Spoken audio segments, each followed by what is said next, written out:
Here you can see all the threads or the cords I've made, and that's the original thread spools that the colors have come from. You can see how the threads look, and also the weights of the thread before and after.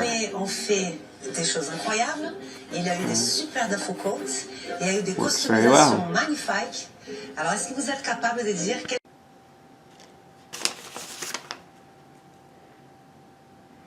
So I got the incredible rope machine from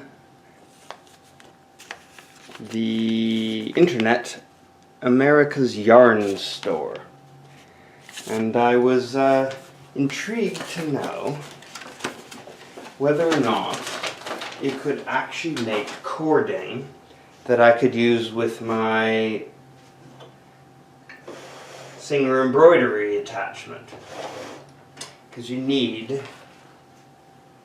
cords of a certain size. But the yarn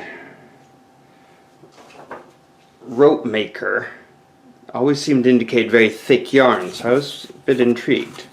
So there are the instructions for how to use it. I'm going to show you how it works, but in a moment. But I'm quite happy to say that it works. So I made these last night to practice. There's a whole bunch of different colors there. I've made them in different lengths. The longer you make it, the more difficult it is. But these are all folded in two, by the way, so they're much longer than that. But I will show you how I made one of these, and I'm going to do it with white. So I'm using only white thread, and you can see here, here's the spool of white thread that I'm going to be using, and I'll show you how I make it. So over there at the far end of the room, you can see the one part of the rope maker. This is the far end of the rope maker here, and then at this end we're going to put this contraption, which is the actual winder. So, pros and cons. I think I've oiled it so it runs rather smoothly. I prefer if it were just a central with spinning with cogs, because then you can motorize it. But it works, and it solves a lot of problems because I'm limited in space. I didn't want to get spools and spools and spools of every single thread color that I could possibly want so I could get really good effects. So I wanted to try this out. It's cheap enough. It was $49 US or something. So I thought, well, even if it doesn't work, it's kind of cute, and I thought it'd be fun. But it does. So you can only make ropes of a certain length. Obviously, if you do them outside, you can go much longer, but I will show you. So we start with this, and I will re-aim the camera. So here we are with the rope maker, and here I've got my spool of thread. So you start with, and there's a reason behind this spool holder here, you'll see in a second. So you start with tying it and making sure it doesn't come off, and get as close as you realistically can, like that, so that it makes a good thread. Eventually you can trim this off, so that trim this so that there's not as much sticking off, but you do not want to trim too close, because if it comes undone, it's an absolute nightmare to fix. So because you're going to be pulling this quite tight, you want to make sure that there's enough length there that you notice it. Then what you do is you take this thread and you take it to the other end, and I will show you that now. So here I have the thread that's attached one end to the spool holder and one end to the actual rope maker itself. And that's where the spool holder comes in, because basically you just pull this thread, and you walk around, and you hook it around this first pillar there. Then you come back, and then you attach the thread, and I'll show you this now. Right there. So I've got one thread. Here's the spool holder again. Oops, bring that up. You can see that's the thread that's coming back. What I'm going to do this time is attach it around a central thread. And then I will go back to the beginning, wrap it around the second. You can see now, this is a bit hard to do. And what I'm doing is I'm pulling the thread and I'm going back and wrapping it around. Whoops! That wasn't supposed to happen.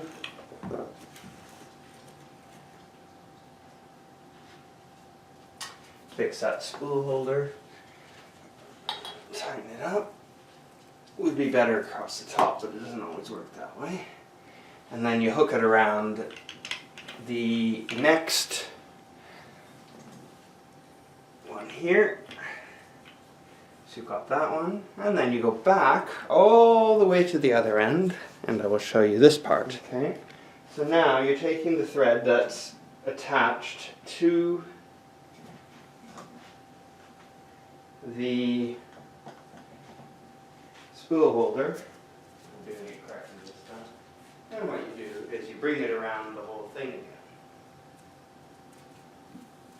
And you bring it all the way back. And I will show you how you tie it off. Okay. So now we have the final thread that's coming from the other room, and we have to tie this off. So the nice thing about this, it's quite clever really.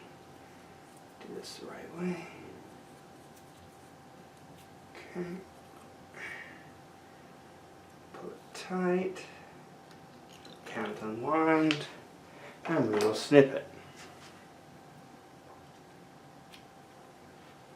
Alright, we're finished now with the spool holder. We don't need that anymore for the time being.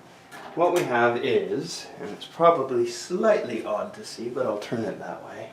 We have 2 strings there, 2 strings there, and 2 strings there. So 3 strings from each, and they go to 2 pillars at the other end in the room.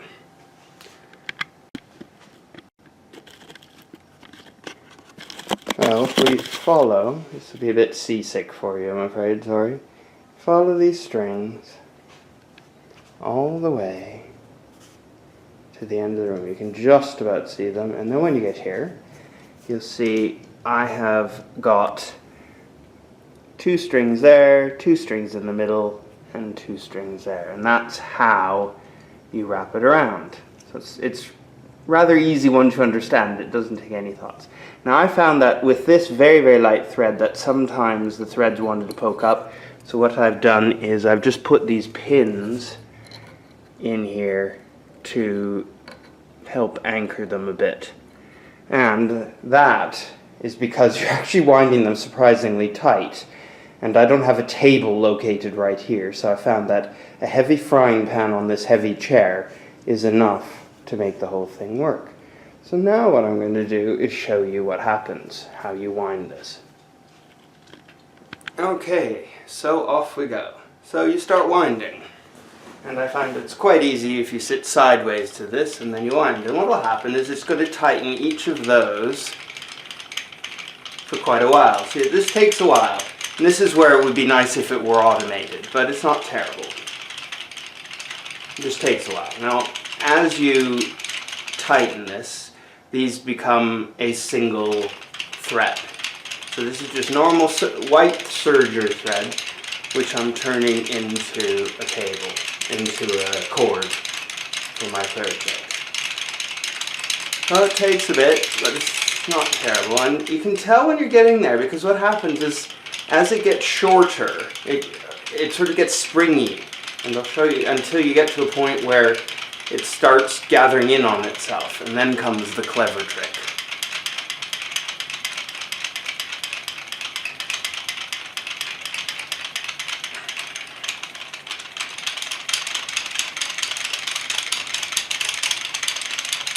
So when you're doing ones that are this long, it takes a good while.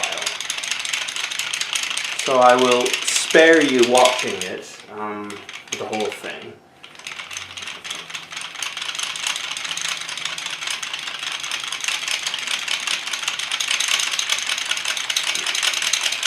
But as you can see, it's a lot tighter here now, and it's already becoming springy. So we're not far off, but it does take, I found last night, anywhere about 20 minutes of doing this. You switch hands and stuff, but it's not bad. It just depends on how tired you are.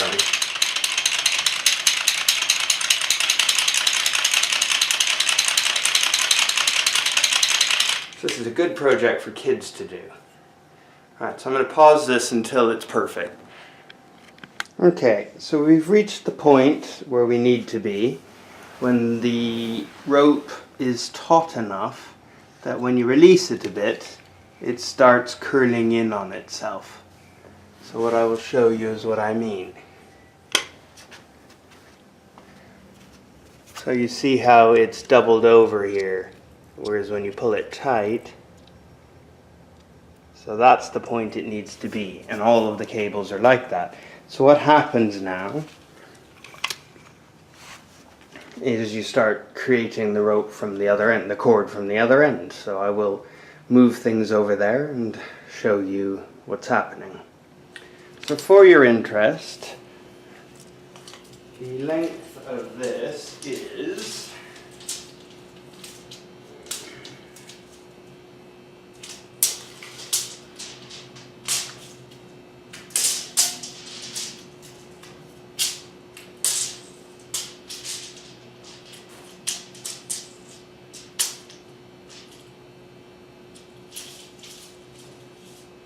tightening it, it's 14 feet. So it's lost about 9 inches, I would guess. So it's about 14 feet in length. So what's going to happen now is we're going to do the next part. So to do the next part, move that out of the way. You grab the threads here around the posts and you pull them towards you. And since we wound the cord clockwise, what we do is we start spinning this counterclockwise.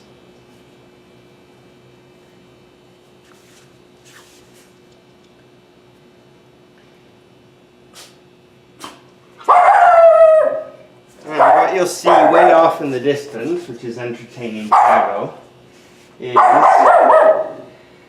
the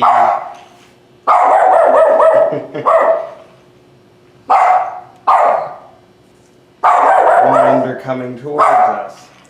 So you do pull it gently and make sure you unwind it gradually, because it will spin into a little mess. Just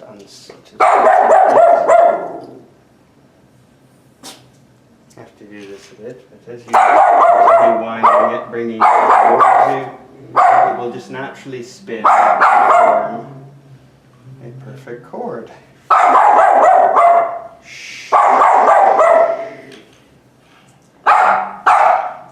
You little horror. He only saw this for the first time yesterday and was still quite fascinated about it. So when you get to the end, you have to remove all of the excess spins.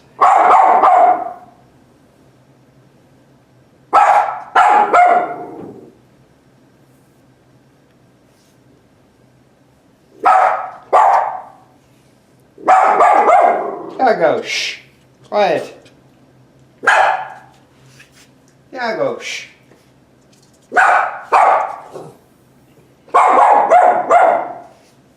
Okay. Keep on. Point now.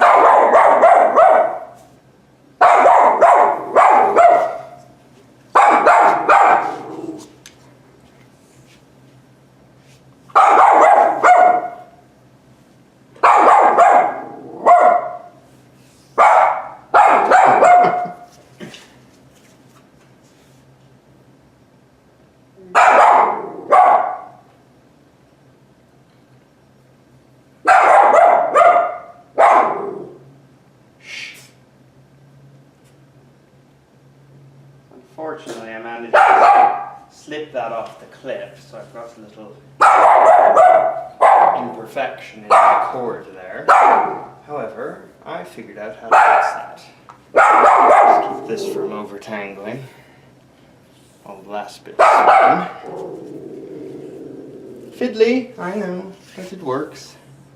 Hang it over the door, it becomes less of a problem.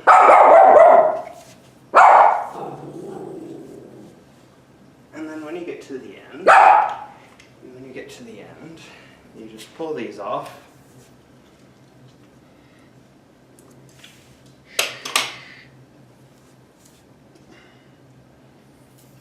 And you can tie it. So I'm going to do a little bit of unwinding here because I've really wound this today.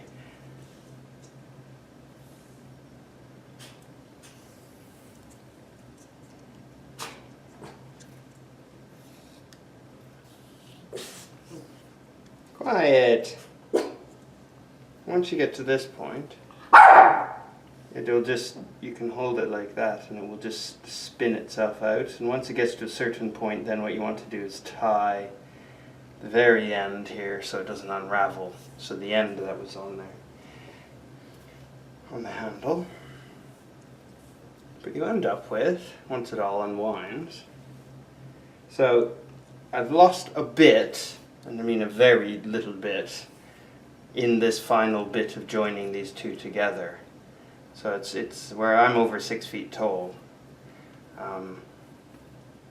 It's giving me pretty much the above me. So I don't think I lost much. I've got probably about the 14 feet here, or maybe slightly less. So I'm holding it above my head. But that's it. So it worked. There you go. And you can see up close, maybe, how it looks.